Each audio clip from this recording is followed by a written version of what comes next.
Hormuz strait एक बार फिर चर्चा में है। क्यों है? इसका जवाब बहुत मुश्किल नहीं है। अगर आप जियोपॉलिटिक्स या फिर मिडिल ईस्ट की थोड़ी सी भी समझ रखते हैं तो जानते होंगे कि ये दुनिया के लिए कितनी जरूरी जगह है।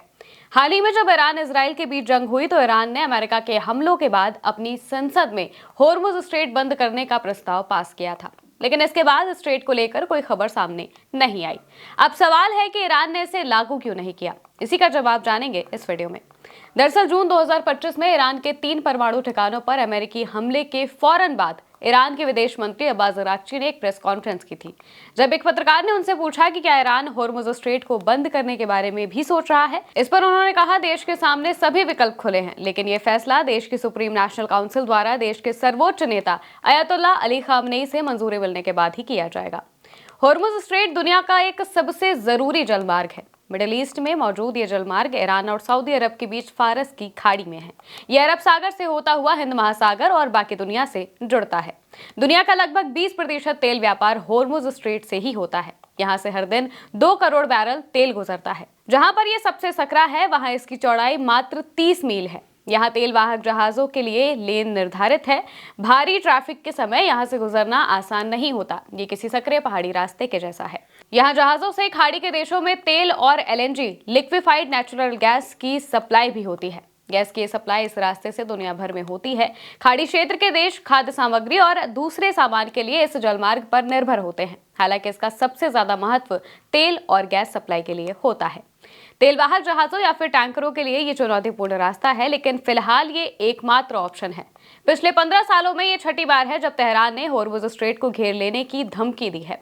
दरअसल इन सालों में खास तौर से ईरान के परमाणु कार्यक्रम और तेल निर्यात क्षमता की वजह से बाहरी दबाव व टकराव बढ़ने के साथ ही ईरान की धमकियों में दोहराव और गंभीरता भी बढ़ी है। हालांकि 2025 का ये संसदीय फैसला इस तरह की रोक का पहला औपचारिक विधायी प्रयास है जो ईरान की बदलती सोच को दिखाता है। हालांकि समुद्री मार्गों की नाकेबंदी या फिर खनन से खुद ईरान को भी भारी नुकसान पड़ सकता है। इससे पैदा होने वाली उथल पुथल उसके एशियाई सहयोगियों जैसे अरब और दक्षिणी देश और ग्लोबल इंश्योरेंस और शिपिंग इंडस्ट्रीज को अपनी चपेट में ले लेगी। संभावित नाकेबंदी से खाड़ी देशों के साथ तेहरान के रिश्तों पर भी नेगेटिव असर पड़ेगा, क्योंकि इन देशों की होर्मुज के साथ बड़ी आर्थिक हिस्सेदारी जुड़ी हुई है। संयुक्त अरब अमीरात यानी कि यूएई, कतर और सऊदी अरब 30 लाख, 15 लाख और 55 लाख बैरल तेल हर दिन यहां से निर्यात करते हैं, जो मुख्य रूप से होर्मुज स्ट्रेट से ही होकर जाता है। अभी के समय में यानी कि साल 2025 में इजराइल और ईरान के बीच 12 दिनों के इस जंग के पैमाने व गंभीरता के बावजूद होर्मुज को बंद करना इतना आसान नहीं है।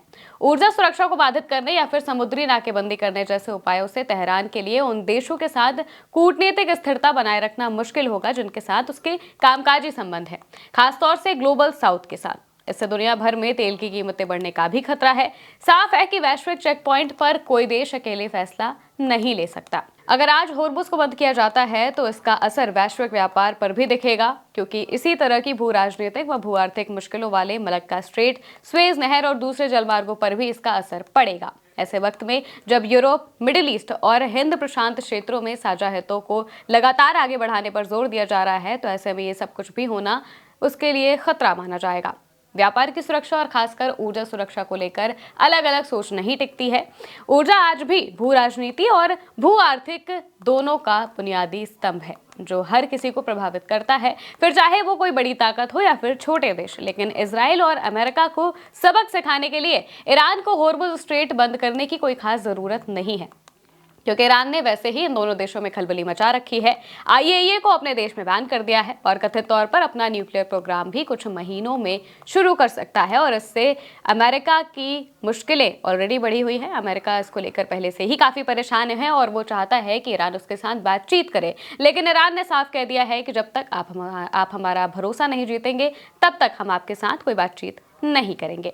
फिलहाल के लिए मेरे साथ इतना ही। आप देखते रहिए उल्टा चश्मा यूसी।